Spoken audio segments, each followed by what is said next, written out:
کیا نبوت کا تو وہ کذاب، دجال، جھوٹا، کافر. اور جس کسی نے بھی اس کی تصدیق کی، اس کو مان لیا، وہ بھی دائرہ اسلام سے خارج، مرتد. یہ قانونی اہمیت ہے، قانونی اہمیت ہے. کوئی شخص مسلمان رہا یا نہیں رہا، یہ تو بڑا اہم مسئلہ ہے، قانونی مسئلہ ہے. اس کی بیوی کا اس سے نکاح جو ہے وہ ختم ہو گیا اگر اس نے کسی حضور کے بعد کسی نبی کی نبوت کا اقرار کر لیا یا خود اپنے نبی ہونے کا دعویٰ کیا، وہ پھر مرتد ہے، واجب القتل ہے.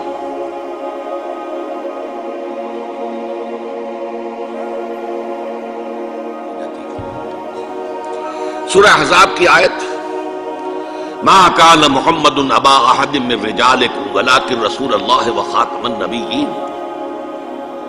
محمد صلی اللہ علیہ وسلم اے مسلمانوں تم میں سے کسی مرد کے باپ نہیں ہے. زید ابن حارثہ کو اگر حضور نے منہ بولا بیٹا بنا لیا تھا تو منہ بولا بیٹا کوئی حقیقت نہیں رکھتا، ورنہ آپ کسی مرد کے والد نہیں ہیں. آپ کو اللہ نے بیٹے دیے بھی ابتدا میں، وہ فوراً فوت ہو گئے. آپ کے عمر کے آخری دور میں بھی حضرت ابراہیم کی ولادت ہوئی، حضرت ماریہ قبطیہ کے بطن سے، وہ بھی فوت ہو گئے بچپن میں.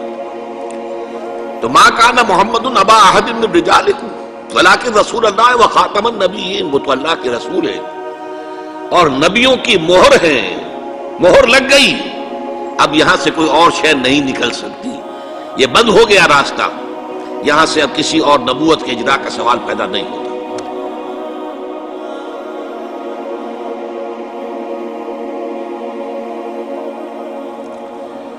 دیکھیے ایک جامع ترمذی میں روایت ہے حضرت ثوبان سے رضی اللہ تعالی عنہ، حضور نے فرمایا انہ سیکون فی امتی 30 کذابون کلہم یزعم انہ نبی وانا خاتم النبیین لا نبی بعدی.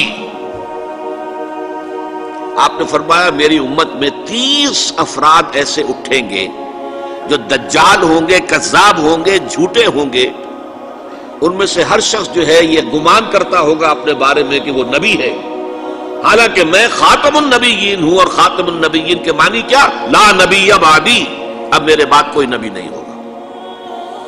اس قانونی مفہوم کو بہت ہی عمدگی کے ساتھ یہاں واضح کر دیا گیا کہ اب چاہے دجال اٹھیں گے، حضور کے اپنے زمانے میں اٹھ گئے تھے، پھر اس دور میں تو بڑی تیزی کے ساتھ، بڑی رفتار جو ہے تیز ہو گئی ہے، زمانہ آخری آ رہا ہے. وہ 30 کی تعداد اب جو ہے پوری ہونی ہے. بہاؤاللہ ایران میں اٹھا، غلام احمد قادیانی ہندوستان میں اٹھا. ابھی آپ کے ہاں ایک یوسف صاحب تھے، ان کو ویسے ہی ایک شخص نے گولی مار دی ہے سائیوال جیل میں، ورنہ وہ بھی کہتے تھے میں محمد ہوں صلی اللہ علیہ وسلم. معاذ اللہ ثم معاذ اللہ ثم معاذ اللہ. پچھلے دنوں خبر آئی تھی کہ ملتان میں کسی نے نبوت کا دعویٰ کر دیا ہے، وہ گرفتار کیا گیا، اس پر مقدمہ چل رہا ہے. تو یہاں حضور نے فرما دیا کہ 30 ہوں گے ایسے افراد میری امت میں سے کہ جو دعویٰ کریں گے وہ جھوٹے ہوں گے، کذابون، اور جو دعویٰ کریں گے نبوت کا، حالانکہ میں خاتم النبیین ہوں اور میرے بعد کوئی نبی نہیں. دوسری حدیث ہے، یہ حضرت ابو ہریرہ سے ہے رضی اللہ تعالیٰ عنہ، اور یہ سنن ابی داؤد میں ہے. لا تقوم الساعۃ، حضور نے فرمایا قیامت قائم نہیں ہوگی حتی یخرج 30 دجالون، جب تک کہ 30 دجال ظاہر نہ ہو جائیں، کلہم یزعم انہ رسول اللہ، جن میں سے ہر شخص یہ کہے گا اور سمجھے گا کہ میں اللہ کا رسول ہوں. یہ 2 حدیثیں ہیں لا نبی بعدی کے مفہوم کے اندر، قانونی مفہوم جو ختم نبوت کا یہ مفہوم ہے کہ آپ کے بعد کوئی نبی نہیں. دوسری حدیث سنیے، اس میں تکمیل نبوت کا تصور آ رہا ہے، بڑی پیاری حدیث ہے. حضرت ابو ہریرہ رضی اللہ تعالیٰ عنہ سے مروی ہے، اور اس حدیث کی سند بہت قوی ہے، متفق علیہ، بخاری اور مسلم دونوں میں. حضور فرماتے مثلی و مثل الانبیاء، میری اور سابقہ انبیاء کی مثال ایسے ہے کہ مثل قصر، ایک ایسا محل کسی ہے، احسن بنیانہ، جس کی تعمیر بہت عمدہ کی گئی، بہت شاندار قصر تعمیر کیا گیا.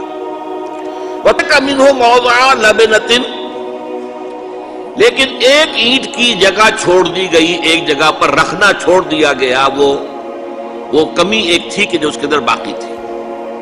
فطاف بہ النظار یتعجبون من حسن بنیانہ، تو اس محل اور قصر کا طواف کرتے تھے لوگ، ارد گرد گھومتے تھے اور بہت تعجب کرتے تھے، کتنی شاندار عمارت ہے، کتنی عظیم عمارت ہے، کیسا عالیشان محل تعمیر کیا گیا ہے۔ الا موضع تلک اللبنہ، سوائے اس ایک اینٹ کی کمی کے جو انہیں عجیب محسوس ہوتی تھی کہ یہ ایک اینٹ کی کمی کیوں رکھ دی گئی۔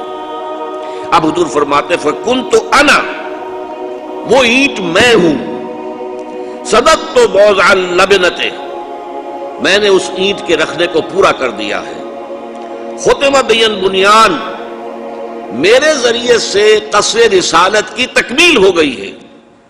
وختم بی الرسل، اور میرے ذریعے سے مجھ پر رسالت کا اختتام ہو گیا۔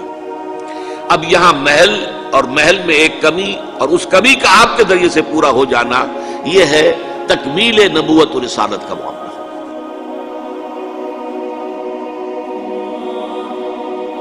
کہ جو شخص بھی اب حضور کے بعد کوئی نبوت کا دعویٰ کرے گا یا کیا ہے، وہ دجال، کذاب، جھوٹا، کافر، مرتد، واجب القتل، یہ اس کا قانونی تقاضا ہے۔ بدقسمتی سے صورت کیا ہوئی، عالم اسلام میں اس سے پہلے جب بھی کسی نے یہ کام کیا، جب تک مسلمانوں کی حکومتیں تھیں، انہیں قتل کر دیا گیا۔ آپ کو معلوم ہے کہ حضور کے فوراً بعد جو کھڑے ہو گئے تھے مسیلمہ کذاب اور بڑے بڑے مدعیان نبوت، ان کے خلاف جہاد کیا گیا، ان کو قتل کیا گیا، تہہ تیغ کیا گیا۔ بہاء اللہ ایران میں اٹھا تو وہاں چونکہ بہرحال مسلمانوں کی حکومت تھی، قتل کر دیا گیا۔ اب بھی کوئی بہائی ایران میں نہیں رہ سکتا، سب وہاں سے بھاگ چکے ہیں، کوئی نہیں رہ سکتا، کوئی وہاں آئے گا تو قتل کر دیا جائے گا۔ لیکن یہاں معاملہ یہ تھا کہ انگریز کی حکومت تھی، انگریز کی حکومت میں ہر شخص کو کھلی چھوٹ تھی۔ اکبر الہ آبادی رحمۃ اللہ علیہ نے بڑے خوبصورت الفاظ کے اندر وہ نقشہ کھینچا ہے، گورنمنٹ کی خیر یارو مناؤ، گلے میں جو آئیں وہ تانے اڑاؤ، کہاں ایسی آزادیاں تھی میسر، ان الحق کہو اور پھانسی نہ پاؤ۔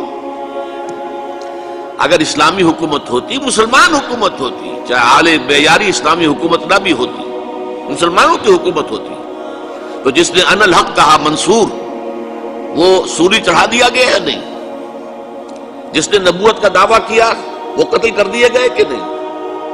انگریز کی حکومت تھی، گورنمنٹ کی خیر یارو مناؤ، گلے میں جو آئیں وہ تانے اڑاؤ، خدائی کا دعویٰ کر دو، نبوت کا دعویٰ کر دو، رسالت کا دعویٰ کر دو، کوئی پوچھنے والا نہیں، کوئی پکڑنے والا نہیں، کسی دار و گیر کا کوئی اندیشہ ہی نہیں۔ کہاں ایسی آزادیاں تھی میسر، ان الحق کہو اور پھانسی نہ پاؤ۔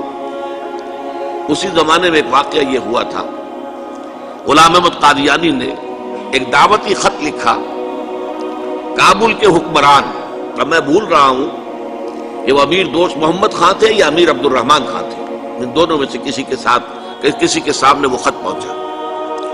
جیسے کہ حضور نے خطوط بھیجے تھے قیصر کو، کسریٰ کو، تو اس کو بھی شوق چرایا کہ میں بھی تو اب نبی ہوں، نبوت کا دعویٰ کر چکا ہوں، تو مجھے پڑوس کا ملک جو ہے افغانستان، وہاں کے بادشاہ کو دعوت دینی چاہیے کہ وہ مجھ پر ایمان لائے۔ جب وہ خط وہاں پہنچا ہے تو امیر کابل نے اسی خط پہ 2 الفاظ لکھ دیے اور واپس کر دیا۔ الفاظ کیا تھے؟ ای جا بیا، یہاں آؤ ذرا اور یہاں آ کر تم دعویٰ کرو نبوت کا۔ یہ تم انگریز کی چھتری تلے بیٹھے ہوئے دعوے کر رہے ہو، انگریز کے سائے تلے جو ہے، اور انگریز جو ہے تمہیں سپورٹ کر رہا ہے، تم نے جہاد کو جو ہے ختم کر دیا، دین کے لیے حرام ہے اب دوستو قتال، حرمت قتال۔ انگریز کو اور کیا چاہیے تھا؟ گلیڈسٹن نے، جبکہ وہ وزیر اعظم تھا برطانیہ کا، اس نے کہا تھا اپنی پارلیمنٹ میں، قرآن کو لہرا کر، جب تک یہ کتاب دنیا میں موجود ہے امن قائم نہیں ہو سکتا۔ یہ تو جہاد اور قتال کی بات کرتی ہے، تو ان کو اور کیا چاہیے تھا کہ اگر کوئی اس قتال کو ختم کر دے، منسوخ کر دے، اور مسلمانوں میں سے جذبہ جہاد اور قتال فی سبیل اللہ کو نکال دے، تو اس سے بڑی اور کیا خدمت ہوگی؟ لیکن یہ کہ اگر تمہیں یہ دعوت دینی ہے تو ذرا یہاں آؤ، ایجاب یہاں آ کے یہ دعوت دو مجھے، تاکہ تمہارے 14 طبق روشن ہو، تمہیں معلوم ہو کہ اس دعویٰ کرنے کا مطلب کیا ہے۔ لیکن ایک بات میں اب آپ سے عرض کر رہا ہوں، ہم پر اللہ کا بڑا کرم ہوا تھا، اس میں کوئی شک نہیں۔ اس ملک میں 1974 میں جو فیصلہ ہوا قادیانیوں کے غیر مسلم اقلیت قرار پانے کا، وہ واقعہ یہ ہے کہ بہت ہی مبارک فیصلہ تھا۔ اس کے لیے تحریک جو اٹھی وہ بھی بہت ہی عمدہ تھی، بہت پرامن تھی، بہت منظم تھی۔ مولانا سید محمد یوسف بن نوری رحمۃ اللہ علیہ اس کے قائد تھے۔ کوئی سیاسی لیڈر جو ہے اس میں نمایاں نہیں تھا، خالص دینی تحریک تھی۔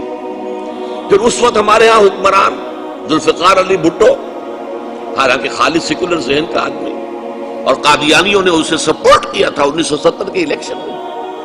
قادیانی سمجھتے تھے وہ تو ہمارا اپنا آدمی ہے، لیکن اللہ تعالیٰ نے اس کے ہاتھوں لیکن بہترین طریقے سے، جس پر اعتراض کیا ہی نہیں جا سکتا، پارلیمنٹ کے ذریعے سے فیصلہ کر رہا۔ کوئی آرڈیننس نہیں تھا، کوئی حکم جو ہے، فرمان جو ہے وہ ایشو نہیں ہوا تھا، پارلیمنٹ کے ذریعے سے۔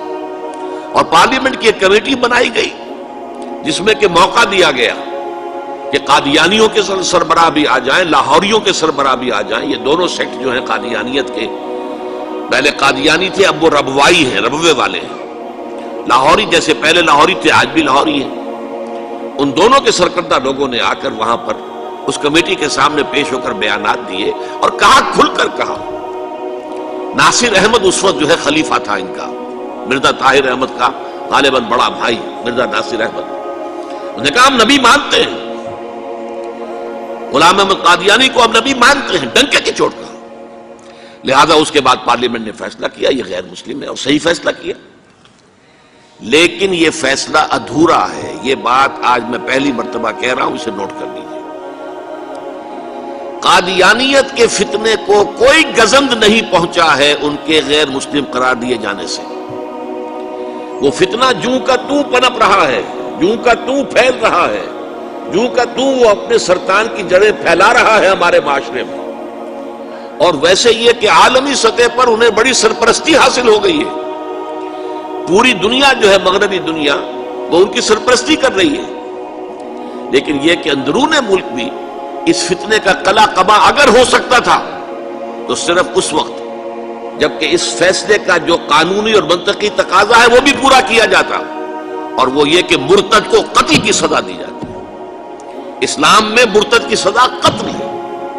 وہی میں نے آپ سے عرض کیا، حضرت ابوبکر صدیق کے زمانے میں کیوں قتال کیا گیا، اور جتنے بھی لوگوں نے نبوت کے دعوے کیے انہیں کیوں قتل کیا گیا ہمیشہ اسلام کی تاریخ میں۔ لہذا مرتدین کی سزا، سزائے قتل جب تک نافذ نہیں ہوگی، اس فتنے کو کوئی گزند نہیں پہنچے گا، بلکہ وہ تو اپنے آپ کو مظلوم سمجھتے ہیں اور مظلوم کی حیثیت سے پیش کرتے ہیں۔ اور ظاہر بات ہے کہ وہ سارے شاعر، چاہے آپ آرڈیننس نافذ کر لیں، لیکن ان کے جمعے کی نماز ہوتی ہے۔ یہ ٹھیک ہے کہ وہ مسجد کی شکل نہیں بنا سکتے، ماڈل ٹاؤن میں ایک بڑی کوٹھی کے اندر ان کا جمعہ ہوتا ہے، ان کی عیدیں علیحدہ ہوتی ہیں۔ وہ سارے شاعر اسلامی کو استعمال کر رہے ہیں، اور الٹا مظلومیت جو ہے اس کا لبادہ اوڑھ لیا ہے۔ جیسے دنیا میں یہودیوں نے ہولوکوسٹ کی مظلومیت کا لبادہ اپنے اوپر اوڑھا ہوا ہے۔ ہم جو چاہے ظلم کر لیں نوع انسانی پر، ہمیں کوئی گزند نہیں پہنچا سکتا، اس لیے کہ ہم نے اتنا بڑا ظلم سہا تھا، ہولوکوسٹ، ہمارے 60 لاکھ آدمی جرمنوں نے ختم کر دیے تھے، تو اب اگر 8-10 لاکھ مار دیں فلسطینی یا کوئی اور عرب یا اور مسلمان تو کون سی بڑی بات ہے۔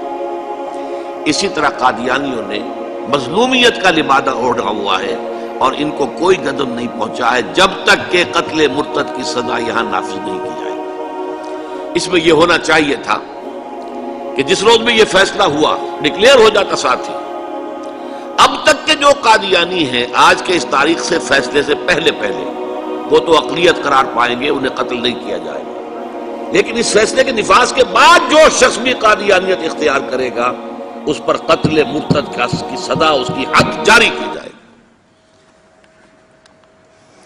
آخری شریعت کوئی آنے والی اور نہ لانے والا، آخری شریعتی کوئی آنے والی اور نہ لانے والا، خود میرے نبی نے بات یہ بتا دی، لا نبی آبادی۔ ذلی یا بروزی اب کوئی پیغمبر آئے گا نہ لوگو، ذلی یا بروزی اب کوئی پیغمبر آئے گا نہ لوگو۔ آپ نے یہ کہہ کر مہر ہی لگا دی، لا نبی آبادی۔